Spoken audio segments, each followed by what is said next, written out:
اعوذ باللہ من الشیطان الرجیم بسم اللہ الرحمن الرحیم الحمد للہ رب العالمین وصلی اللہ علی محمد وآلہ اجمعین واللعنۃ الدائمۃ علی اعداء محمد وآل محمد اما بعد وفقنا اللہ وإیاکم للعلم والعمل الصالحین انشاءاللہ تعالی۔ حرم امیر المؤمنین علیہ السلام نجف اشرف سے انٹرنیشنل المعارف العلویہ شارکوس کے نکاح کے دروس جاری ہیں اور 17 نمبر درس جو ہے وہ آپ کی خدمت میں حاضر ہے۔ گفتگو کا گزشتہ ابحاث سے اور گزشتہ دروس سے تعلق اس طرح سے بنتا ہے کہ ہم نے اب تک جو گفتگو مکمل کی ہے کہ جو لڑکا اور لڑکی شادی کرنے جا رہے ہیں، جو مرد اور خاتون شادی کرنے جا رہے ہیں، تو ان کے اندر 3 شرائط کا پایا جانا ضروری ہے۔ سب سے پہلی شرط یہ ہے کہ ان کی آپس میں شادی کرنا حرام نہیں ہونا چاہیے، اور ہم نے حرام ہونے کی جو وجہ آپ کے سامنے رکھی کہ یا تو وہ نسبی طور پہ محرم ہوتے ہیں، یا رضائی طور پہ محرم ہوتے ہیں، یا مصاہرہ کا کیا ہے وہاں پہ نظام ہوتا ہے، یا اس کے علاوہ بہت سارے ایسے رشتے ہیں، ایسی خواتین ہیں کہ جن سے نکاح کرنا حرام ہو جاتا ہے۔ تو یہ پہلے مرحلے میں بنیادی شرط رہے گی کہ ان کا آپس میں نکاح کرنا حرام نہیں ہونا چاہیے۔ دوسری جو شرط رہتی ہے کہ یہ جو نکاح ہے یہ زبردستی کا نہیں ہونا چاہیے، اپنے اختیار اور اپنی مرضی سے یہ نکاح کریں، دلی طور پہ دونوں فریقین کیا ہوں، راضی ہوں، یعنی لڑکا اور لڑکی دونوں راضی ہونے چاہیے۔ تیسری جو شرط ہم نے بیان کی کہ دونوں عاقل ہوں اور دونوں کیا ہوں، بالغ ہوں، تو پھر وہ کیا ہے شادی کر سکتے ہیں، اور باقی شرائط وہ رہیں گی اس کے اندر کہ باقی اور شرائط اس کے اوپر کیا ہیں، خصوصاً لڑکی کے لیے کہ اگر وہ بالغ اور عاقل ہے تو پھر جو ولی کی شرط رہتی ہے وہ اس کے ساتھ رہے گی، اس کی اجازت کی شرط۔ اگر بالغ اور عاقل نہیں ہے، نابالغ ہیں، تو نابالغ لڑکے لڑکی کو یہ اختیار نہیں ہوتا کہ وہ آپس میں شادی کر لیں، یا جو پاگل ہوتے ہیں، مجنون ہیں، ان کو یہ اختیار نہیں ہوتا۔ ہاں، ان کے جو ولی ہیں، جو شرعی ولی ہیں، سرپرست ہیں، ان کو بعض صورتوں میں کچھ شرائط کے ساتھ یہ اختیار ملتا ہے کہ وہ کیا ہے ان کی شادی کریں، کہ جس کو ہم کیا ہے بیان کر چکے ہیں۔ تو یہ 3 کیا ہے مرکزی شرائط رہتی ہیں کہ دونوں کا نکاح حرام نہ ہو، اور دونوں اپنی مرضی سے نکاح کریں، اور تیسرے مرحلے پہ کیا ہے کہ دونوں بالغ اور عاقل ہوں۔ اب اس کے بعد ہم بڑھتے ہیں خود عقد نکاح کی طرف کہ جب وہ آپس میں نکاح کریں گے، نکاح پڑھیں گے، تو اس عقد کی کیا شرائط ہوں گی، اس ایگریمنٹ کی، یہ جو نکاح اور شادی کے رشتے میں وہ بندھنے جا رہے ہیں، اس نکاح کی کتنی قسمیں ہوں گی، اور وہ کس طرح سے آپس میں نکاح پڑھیں گے، نکاح پڑھنے کا کیا طریقہ ہے، انشاءاللہ آج یہ کیا ہے ہمارا موضوع گفتگو ہوگا۔ سب سے جو پہلی چیز ہے کہ جب بھی وہ آپس میں عقد نکاح پڑھنے جا رہے ہیں تو انہیں اس بات کی طرف متوجہ ہونا چاہیے کہ فقہ میں جو ہے وہ نکاح کی 2 قسمیں ہیں۔ سب سے جو پہلی قسم ہے اسے عقد دائم کہتے ہیں، یا نکاح دائمی کہتے ہیں، یا دائمی نکاح، یہ مختلف کیا نام ہو سکتے ہیں۔ دائمی نکاح میں کیا ہوتا ہے کہ جب کسی سے نکاح کیا جاتا ہے تو اس میں یہ مدت معین نہیں ہوتی کہ میں 1 سال کے لیے نکاح کر رہا ہوں یا 2 سال کے لیے، وہ ہمیشہ کے لیے کیا نکاح ہوتا ہے، یعنی اس میں مدت کیا ہے ذکر نہیں ہوتی، اور مدت معین بھی نہیں کی جاتی۔ اور دوسرے نمبر پہ نکاح کیا ہوتا ہے، غیر دائمی ہوتا ہے۔ غیر دائمی کیا مطلب کہ ہمیشہ کے لیے وہ نکاح نہیں ہوتا، بلکہ اس میں شروع سے یہ مدت طے کر لی جاتی ہے کہ اتنے عرصے کے لیے یہ ہمارا کیا نکاح رہے گا، اور اس کے بعد یہ نکاح کیا ہے ختم ہو جائے گا۔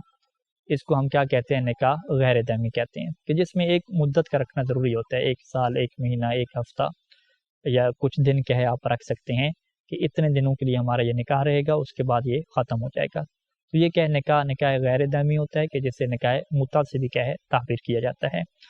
دونوں کے جو احکام ہیں، یہ جو ابھی ہم نے شرائط آپ کی گزشتہ بیان کی، یہ جو 17 درس ہمارے ہوئے، اس کے اندر جتنی شرائط ہم نے بیان کی وہ دونوں کے اندر کیا موجود ہونی چاہیے۔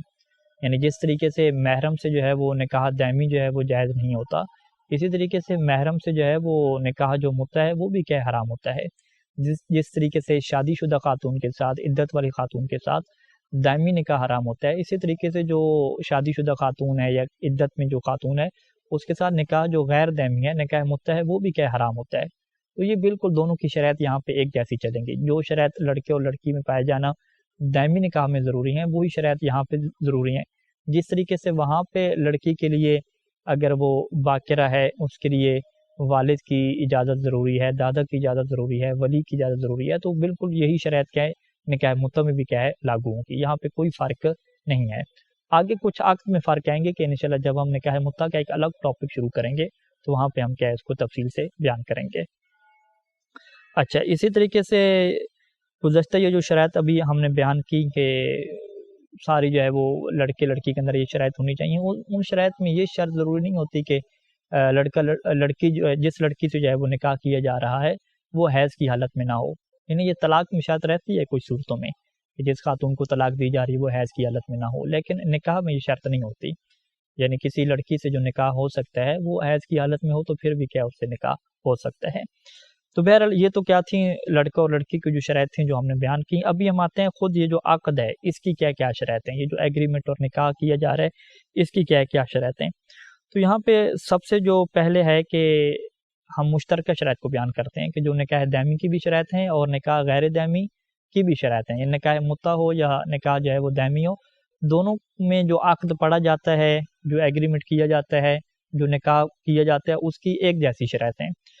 اس میں سے سب سے پہلی شرط کیا ہے کہ ایجاب اور قبول کیا ہونا چاہیے. ایجاب اور قبول کی پھر آگے کچھ شرائط ہوں گی وہ ہم بیان کریں گے. سب سے پہلے ہم ایک مختصر بیان کر لیتے ہیں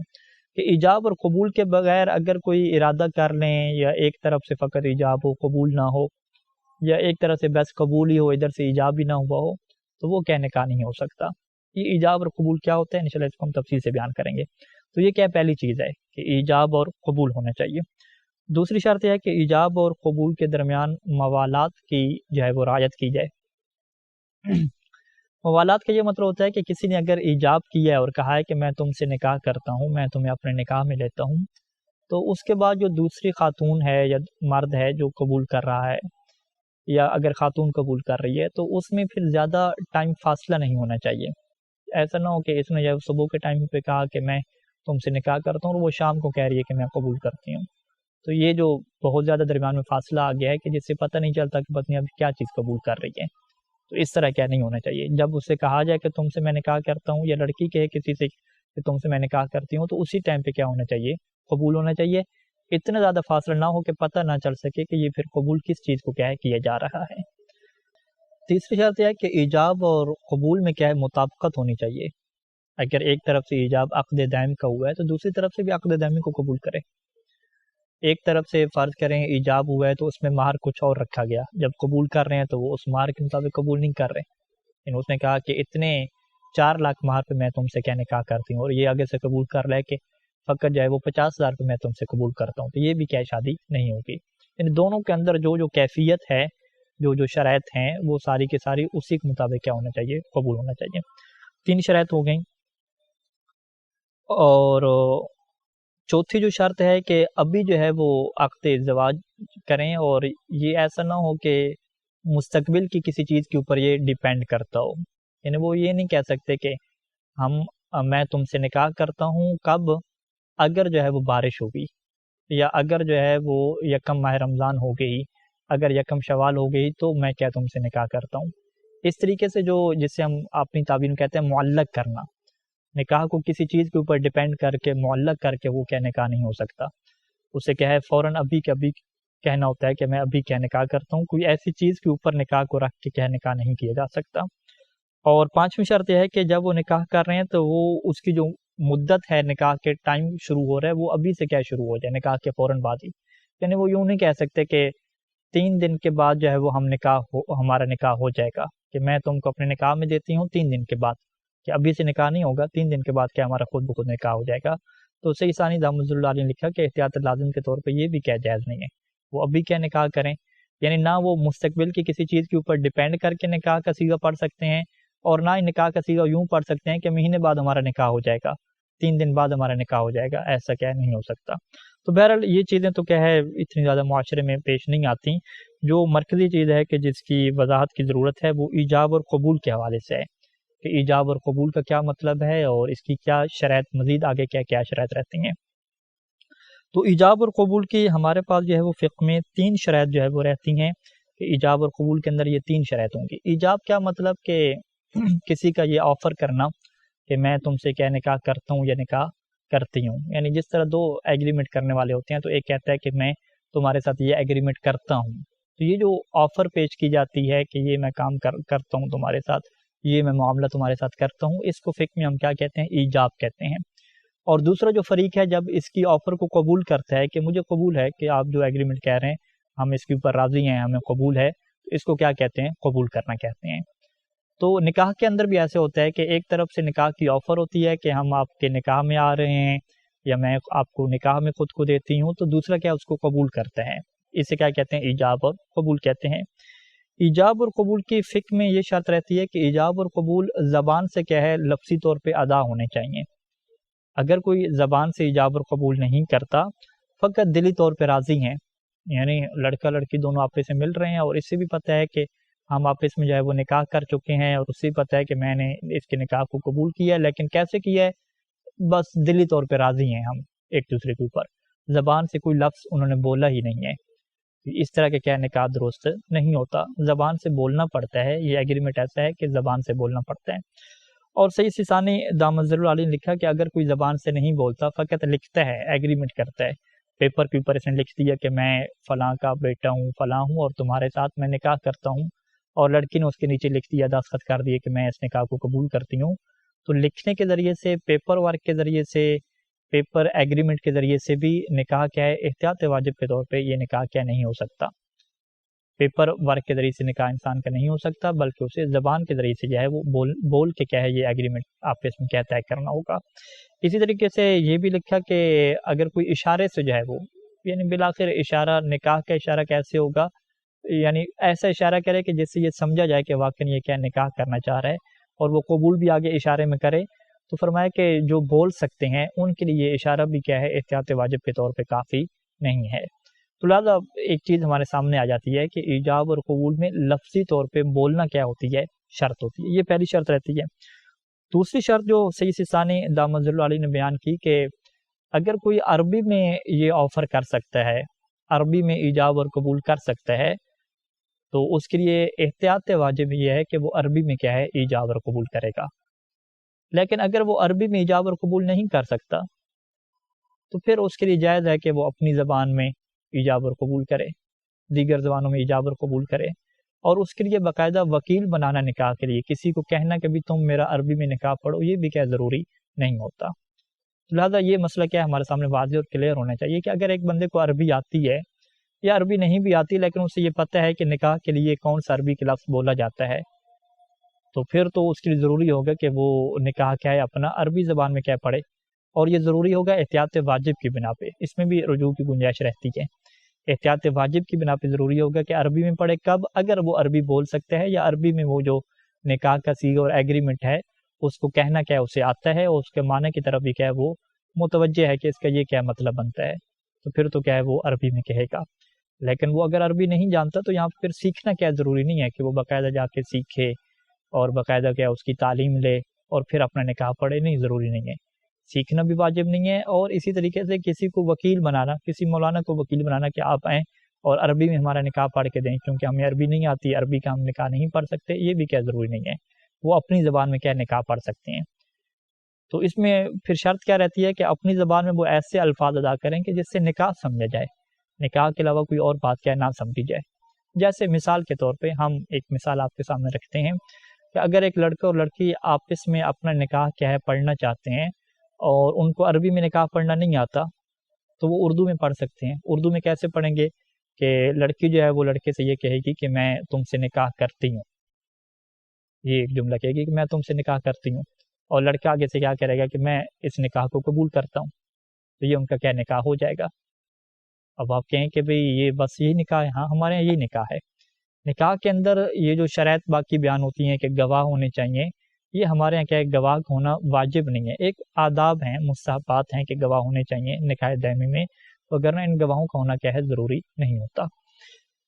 اچھا، اسی طریقے سے جو ہے وہ اردو میں اور بھی الفاظ ہو سکتے ہیں کہ میں تم کو تمہارے نکاح میں دیتی ہوں۔ الٹ بھی ہو سکتا ہے کہ لڑکا یہ بیان کرے، لڑکا کسی خاتون سے کہے کہ میں تمہارے ساتھ نکاح کرتا ہوں یا خود کو تمہارے نکاح میں دیتا ہوں، اس طرح کے مختلف جملے وہ کہہ سکتے ہیں۔ آگے سے وہ خاتون کہے کہ میں اس نکاح کو قبول کرتی ہوں، تو اس طرح کیا ان کا نکاح ہو جائے گا اور اس میں کوئی مشکل نہیں ہے۔ ایک اور بحث یہاں پہ ہوتی ہے ہمارے یہاں کہ یہ جو ایجاب اور قبول ہوتا ہے، یہ ایجاب کس کی طرف سے ہو، نکاح کی آفر کس کی طرف سے ہو اور قبول کون کرے؟ آیا لڑکی جو ہے وہ یہ کہے کہ میں نکاح کرتی ہوں اور قبول مرد کرے، یا لڑکا جو ہے وہ کہے کہ میں نکاح کرتا ہوں اور قبول کیا لڑکی کرے؟ تو یہاں پہ سید ثانی دامت ظل العالی نے لکھا کہ دونوں جائز ہیں، اس میں کوئی پرابلم نہیں ہے۔ کوئی بھی نکاح کی آفر کرے اور دوسرا اسے قبول کر لے تو یہ نکاح ہو جائے گا۔ اور اگر احتیاط مستحب کے اوپر عمل کرنا چاہ رہے ہیں، جو احتیاط مستحب ہے، تو اس میں پھر احتیاط مستحب یہ ہے کہ خاتون جو ہے وہ نکاح کی آفر کرے اور مرد کیا ہے اسے قبول کرے، یعنی خاتون کی طرف سے ایجاب ہو اور مرد کی طرف سے قبول ہو، تو یہ کیا احتیاط مستحب ہے، یعنی خاتون یہ کہے کہ میں تم سے نکاح کرتی ہوں اور مرد کہے کہ مجھے قبول ہے، مرد کہے کہ مجھے یہ نکاح قبول ہے، تو پھر کیا یہ درست ہوگا، اور یہ درست ہوگا اور احتیاط مستحب کے مطابق بھی ہوگا، اور اس کے اوپر کیا ہے وہ احتیاط کے تقاضے بھی پورے ہو جائیں گے، تو یہ کہا جائے تو یہ سارے جملے کیا صحیح ہیں کہنا۔ برعکس بھی کیا ہو سکتا ہے کہ مرد کہے کہ میں تم سے نکاح کرتا ہوں اور لڑکی کہے کہ مجھے قبول ہے، تو یہ بھی کیا ہو سکتا ہے۔ اچھا، یہ دو شرطیں آپ کے سامنے آ گئیں کہ پہلی شرط کیا ہو گیا کہ وہ لفظوں میں کہنا ہے، ایجاب اور قبول لکھ کے یا ایگریمنٹ یا پیپر ورک کے اوپر نہیں ہونے چاہیے۔ دوسرا کیا ہے کہ اگر عربی میں کہہ سکتے ہیں تو پھر عربی میں کہنا ہے، اگر عربی میں نہیں کہہ سکتے تو پھر کسی بھی زبان میں کیا کہہ سکتے ہیں، ایسی زبان کہ جس سے یہ سمجھ آتا ہو کہ وہ نکاح کے کیا ہے بات کر رہے ہیں۔ اچھا، تیسری جو شرط رہتی ہے کہ یہاں پہ جب وہ باقاعدہ یہ جملے کہیں تو ان کا ارادہ اور ان کی نیت بھی یہ ہو کہ ہم نکاح کر رہے ہیں، یہ ان کی نیت ہونی چاہیے۔ اگر ان کی یہ نیت نہیں ہے کہ ہم نکاح کر رہے ہیں، ویسے ایک ڈرامہ کے طور پہ آپس میں یہ جملے کہہ رہے ہیں، ان کا مقصد کیا ہے، ایک ڈرامہ کرنا اور ایک پلے کرنا مقصد ہے، آپس میں نکاح کرنا اس کا مقصد ہی نہیں ہے حقیقی طور پہ، تو اس طرح کیا ہے یہ نکاح نہیں ہوگا۔ اسی طریقے سے اگر فرض کریں کہ وہ پریکٹس کر رہے ہیں کہ کیسے جو ہے وہ نکاح کے سیغے پڑھے جاتے ہیں، پریکٹس میں ایسی وہ جملے کہہ رہے ہیں ایک دوسرے سے، تو پھر بھی کیا ان کا نکاح نہیں ہوگا۔ اور اسی طریقے سے اگر وہ کوئی مذاق میں اس طریقے سے ایک دوسرے سے کہتا ہے کہ میں تم سے نکاح کرتی ہوں، اور اس نے کہا میں نے قبول کیا، مذاق میں کہا، باقاعدہ جو ہے وہ ارادہ نہیں تھا نکاح کرنے کا، تو اس سے بھی کیا نکاح نہیں ہوگا۔ اور اسی طریقے سے اگر کوئی نیند کی حالت میں اس طریقے سے کہتا ہے تو اس کا بھی کیا نکاح نہیں ہوگا۔ یعنی یہ مرکزی شرط رہتی ہے کہ انسان اپنے ارادے اور اختیار سے باقاعدہ اس کا یہ مقصد ہو کہ میں اس شادی کے رشتے میں جو ہے وہ خود کو باندھ رہا ہوں، اور میں نکاح کے رشتے میں کیا بندھنا چاہ رہا ہوں، اس طرح کا اس کا ذہن میں ارادہ ہو، اور وہ اسی ارادے سے یہ جملہ کہے اور اسی ارادے سے اس کو قبول کرے، تو پھر کیا نکاح ہوگا۔ لیکن اگر یہ والا ارادہ موجود نہیں ہے تو پھر نکاح نہیں ہوگا۔ اور اسی ارادے کو ہماری فقہی زبان میں کیا جاتا ہے کہ قصد انشاء ہونا چاہیے۔ یعنی جو قصد انشاء ہے یہ لفظ بڑا باری ہے، اس کا آسان سا سیدھا مسئلہ کیا ہے کہ قصد انشاء کیا مطلب کہ اس کے ذہن میں یہی ارادہ ہو کہ میں اس کے ذریعے سے کیا ہے ایک نکاح کے تعلق کو کیا ہے جوڑنے جا رہا ہوں۔ یہ نہیں ہے کہ میں کوئی خبر دے رہا ہوں کسی کو کہ جی ہم نے نکاح کیا تھا، کوئی خبر دینا اس کا مقصد نہیں ہے، کوئی پریکٹس کرنا اس کا مقصد نہیں ہے، الفاظ دہرانا اس کا مقصد نہیں ہے، کوئی ڈرامہ کرنا اس کا مقصد نہیں ہے۔ تو یہ جب مقصد ہوتا ہے نا کہ ہم نکاح کرنے جا رہے ہیں، تو یہی کیا قصد انشاء ہوتا ہے۔ یہی جو وکیل حضرات جب نکاح پڑھتے ہیں تو وہاں پہ قصد انشاء ہم کہتے ہیں، تو اس کا مطلب یہی ہوتا ہے کہ وہ جب یہ جملے پڑھ رہا ہے تو اس کا یہ مقصد نہیں ہے کہ ویسے میں دعا کے طور پہ یہ جملے پڑھ رہا ہوں، نہیں، اس کا مقصد یہ ہوتا ہے کہ یہ جملے اگر میں پڑھ رہا ہوں تو میں واقعاً اپنے جو دو بندے ہیں ان کے درمیان کیا ہے میں نکاح کے رشتے کو کیا ہے ایجاد کر رہا ہوں، اور نکاح کا تعلق کیا ہے میں ان کے درمیان پیدا کرنے جا رہا ہوں۔ اسی کو ہم کیا کہتے ہیں، قصد انشاء کہتے ہیں۔ اچھا، یہاں پہ اب ہم آپ کے سامنے پیش کر دیتے ہیں کہ نکاح کے مزید جو ہے وہ آداب کیا رہتے ہیں ہمارے پاس۔ تو سید سیستانی دامت ظلالعالی نے لکھا کہ جو نکاح دائمی ہوتا ہے، نکاح متسعات کے جو نکاح دائمی ہوتا ہے، اس کے جو ہے وہ 3 آداب کیا ہے ہمارے سامنے رہتے ہیں کہ جن کی جو ہے وہ رعایت کی جائے تو انسان کو کیا ثواب ملتا ہے اور مستحب ہے یہ کام کرنا۔ سب سے پہلے جو اس میں مستحب ہے کہ 2 عادل گواہ کیا ہونے چاہیے۔ 2 عادل اگر گواہوں کے سامنے نکاح دائمی کیا جائے تو یہ انتہائی مستحب کام ہے اور اس کا کیا اجر و ثواب ملتا ہے۔ اور دوسرا کیا ہے کہ یہ جو نکاح دائمی ہے یہ چھپ کے نہیں ہونا چاہیے، یہ سر عام ہو، سب کے سامنے ہو، آشکار ہو، تو اس کی وجہ سے بھی کیا ہے انسان کو ثواب ملتا ہے اور یہ مستحب کام ہے کہ نکاح کی محفل کیا ہے عام رکھی جائے۔ اور تیسرا یہ ہے کہ جو نکاح کا صیغہ پڑھا جائے وہ جو ہے وہ رات میں کیا ہونا چاہیے کہ شب میں جو ہے وہ رات میں جو ہے وہ نکاح کا صیغہ پڑھا جائے، تو یہ کیا رہتے ہیں نکاح کے مستحبات رہتے ہیں۔ تو یہ 3 کیا ہمارے سامنے کیا مستحبات رہتے ہیں۔ اور یہاں پہ چوتھا جو مستحب ہے، چوتھے مستحب کو بھی یہاں پہ ذکر کیا کہ چوتھا مستحب یہ ہے کہ نکاح کا جب آپ صیغہ پڑھ رہے ہیں تو اس سے پہلے جو خطبہ نکاح ہے اس کو کیا پڑھیں، تو یہ باعث اجر و ثواب ہے۔ اور خطبہ نکاح میں فرمایا کہ 3 چیزوں کو جو ہے وہ آپ حیثیت دیں، اس میں ایک تو اللہ کی حمد کریں، الحمدللہ، اور شہادتین کا ذکر کریں، یعنی اشہد ان لا الہ الا اللہ و اشہد ان محمد رسول اللہ، اور تیسری چیز کیا ہے کہ محمد و آل محمد پہ درود بھیجیں۔ یہ 3 چیزیں کرنے کے بعد جو ہے وہ اس کے بعد آپ جو فریق بیٹھے ہیں یا ایک دوسرے کا اگر خود نکاح پڑھ رہے ہیں تو یہاں پہ تقوی کی کیا کریں، وصیت کریں کہ اسی کو بتقوی اللہ، کہ ہم تمہیں تقوی کی وصیت کرتے ہیں۔ اور اس کے بعد جو ہے وہ جو میاں بیوی ہیں ان کے لیے دعا مانگی جائے کہ اللہ ان کو اتحاد اور محبت دے اور اتفاق دے اور اس رشتے کو کیا کامیاب کرے۔ تو اس طریقے سے جو ٹوٹل 5 چیزیں ہیں یہ اگر خطبہ کے دوران رکھی جائیں تو صحیح ثانی دامزل العالی نے اس کو مستحب لکھا اور کہا کہ اس کے بہت سارے آپ کو جو ہے وہ پریکٹیکل نمونے بنے ہوئے مل جائیں گے خطبات کے۔ بہت سارے علماء نے اسے مرتب بھی کی ہے کہ اللہ کی حمد و ثنا، شہادتین اور دعا اور تقوی کی وصیت، تو یہ سارے کیا خطبے مختلف کتابوں میں لکھے ہوئے مل جاتے ہیں اور آپ اس کو انٹرنیٹ کے اوپر بھی سرچ کر سکتے ہیں تو نکاح کے خطبے کیا آپ کو مل جائیں گے۔ اسی طریقے سے ایک اور مسئلہ یہاں پہ لکھا کہ جب بھی نکاح پڑھا جائے تو قمر در اگر اقرب ہے، قمر در اقرب کے ٹائم پہ جو ہے وہ نکاح پڑھنا یہ کیا ہے نہیں ہونا چاہیے، یعنی اسے مکروہ قرار دیا گیا۔ اور اسی طریقے سے اگر قمر در محاق، یہ ایک تعبیر استعمال ہوتی ہے کہ سورج کیا نام ہے جو چاند ہے وہ جب محاق میں ہو، محاق کیا مطلب تاریکی میں ہو، تو اس کے لیے فقہا یہ بیان کرتے ہیں کہ اگر 30 دن کا مہینہ ہے تو جو آخری 30 دن ہے یعنی 27 28 نہیں بلکہ 28 29 اور 30 28 29 اور 30 یہ دن کیا بنیں گے، محاق پہ بنیں گے، یعنی ان دنوں میں نکاح کرنا کیا مکروہ ہوگا۔ اور اگر مہینہ 29 کا ہے تو پھر 28 اور 29 یہ دو دن کیا بنیں گے، محاق کے بنیں گے اور اس میں نکاح کرنا کیا ہو جائے گا، مکروہ ہو جائے گا۔ تو یہ عمومی کیا ہے نکاح کی شرائط اور آداب کیا ہے آپ کے سامنے آگے ہے، اور ابھی تک ہم نے آپ کے سامنے جو پیش کیا وہ نکاح جو انسان خود پڑھتا ہے اس کا طریقہ کیا ہے بیان کیا۔ اور عربی میں اگر کوئی خود اپنا نکاح پڑھنا چاہے تو وہ کیسے پڑھے گا، یعنی اگر عربی میں اسے پڑھنا آتا ہے تو اس کا کیا کیا صیغہ ہوگا، اور اگر کوئی اس کو سیکھنا چاہے تو اس کا کیا کیا طریقہ ہوگا۔ اچھا، ہم یہ بیان کر چکے ہیں کہ عربی میں نکاح پڑھنا جو بندہ عربی میں نہیں پڑھ سکتا اس کے لیے واجب نہیں ہے کہ وہ عربی میں پڑھے،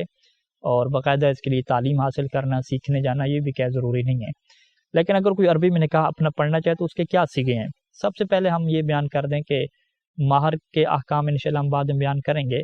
تو مہر کو معین کرنے کے بعد کہ کیا مہر ہے اور کیسے وہ نکاح کرنے جا رہے ہیں، مہر کو معین کرنے کے بعد جب ایجاب ہوگا،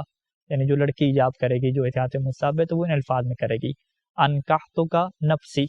یہ جملہ ہے انکحتو کا نفسی، نفسی نہ بھی کہے تو پھر بھی ٹھیک ہے، فقط انکحتو کا کہہ دے، انکحتو کا یا انکحتو کا نفسی یہ کہے۔ اور مرد آگے سے کیا کہے، قبلتو کہے یا قبلتو نکاح کہے، تو یہ بھی ہو سکتا ہے۔ لفظ انکحتو کے علاوہ جو روایات میں انکحتو کا لفظ بھی آیا ہے اور زوجتو کا لفظ بھی آیا ہے، تو زوجتو کا لفظ بھی یہاں پہ کہا جا سکتا ہے کہ اگر لڑکی یوں کہے کہ زوجتو کا نفسی اور مرد کہے کہ قبلتو تزویجہ یا فقط قبلتو کہے تو پھر بھی کیا یہ نکاح ہو جائے گا، اور یہ کیا ہے عربی کے ایک صیغہ ہے کہ جیسے کہہ سکتے ہیں۔ اور اسی صیغے میں آپ مہر کو بھی ذکر کر سکتے ہیں کہ انکحتو کا نفسی علی المہر المعلوم، علی المہر المعین،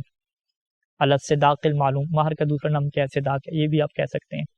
اور آگے سے کیا ہے وہ قبلتو بھی کہہ سکتا ہے یا قبلتو نکاح علی المہر المعلوم یوں کر بھی کہہ سکتا ہے۔ اور یہ ایک نقطہ یاد رہنا چاہیے کہ جو دائمی نکاح ہوتا ہے اس نکاح کے صیغوں کے دوران مہر کا ذکر کرنا ضروری نہیں ہوتا، جبکہ ہم بیان کریں گے کہ جو عقد متع ہے تو اس کے صیغے میں مہر کا ذکر کرنا کیا ہوتا ہے، ضروری ہوتا ہے، بلکہ انشاءاللہ مہر کے احکام آئیں گے تو وہاں پہ آپ دیکھیں گے کہ دائمی نکاح میں خود مہر کا معین کرنا بھی کیا ضروری نہیں ہوتا، مہر کے بغیر بھی کیا نکاح ہو سکتا ہے، تو بعد میں وہ اسے کیا معین کر سکتے ہیں۔ تو لہٰذا مہر کے ذکر کے بغیر ایک شارٹ کٹ صیغہ بھی ہو سکتا ہے انکحتو کا، اور دوسرا فریق کیا کہ قبلتو، تو یہ کیا نکاح ہو جائے گا، اس میں کیا کوئی مشکل نہیں ہے۔ آگے جو ہے وہ مسئلہ ہے کہ اگر کوئی وکیل جو ہے وہ کسی کا نکاح پڑھائے تو وہ کیا ہے اس نکاح کو کیسے پڑھائے گا، تو انشاءاللہ اس کو کیا ہے ہم اگلے درس میں کیا تفصیل سے ڈسکس کریں گے کہ کوئی اگر کسی کا نکاح پڑھاتا ہے تو اس کا کیا طریقہ کار رہتا ہے۔ تو ابھی درس کے آخر میں آپ کے لیے کچھ سوالات۔ سب سے پہلا سوال یہ ہے کہ عقد نکاح کی مختصر شرائط کیا بیان کریں کہ عقد نکاح کی کتنی شرائط ہونی چاہیے کہ یہ عقد کیا ٹھیک ہوتا ہے۔ دوسرا سوال آپ کے سامنے یہ ہے کہ ایجاب اور قبول کا کیا مطلب ہے، اور ایجاب اور قبول کی 3 شرائط کون سی ہیں ان کو بیان کریں۔ اور تیسرا آپ یہ بیان کریں کہ کیا کوئی اپنی اردو زبان میں، اردو اس کی زبان ہے، کیا کوئی اردو زبان میں اپنا نکاح پڑھ سکتا ہے، اگر پڑھ سکتا ہے تو کون سی صورت ہے، اور وہ نکاح کیسے پڑھے گا اس کو آپ لکھیں۔ اور تیسرا سوال یہ ہے کہ یعنی چوتھا سوال یہ بنے گا، چوتھا سوال یہ ہے کہ عربی زبان میں اپنا نکاح کیسے پڑھا جاتا ہے، وہ آپ سے یہ لکھیں۔ اور آخری سوال یہ ہے کہ نکاح دائمی کے جو مستحبات ہیں، 5 مستحبات ہم نے آپ کے سامنے ذکر کیے، وہ آپ بیان کریں، اور جو نکاح دائمی کے مکروہات ہیں کہ کون سی تاریخوں میں نکاح دائمی کرنا مکروہ ہوتا ہے، وہ کیا ہے آپ بیان کریں۔ صلی اللہ علی محمد وعلی اجمعین، صلی اللہ علی محمد وعلی اجمعین، والسلام علیکم ورحمۃ اللہ وبرکاتہ۔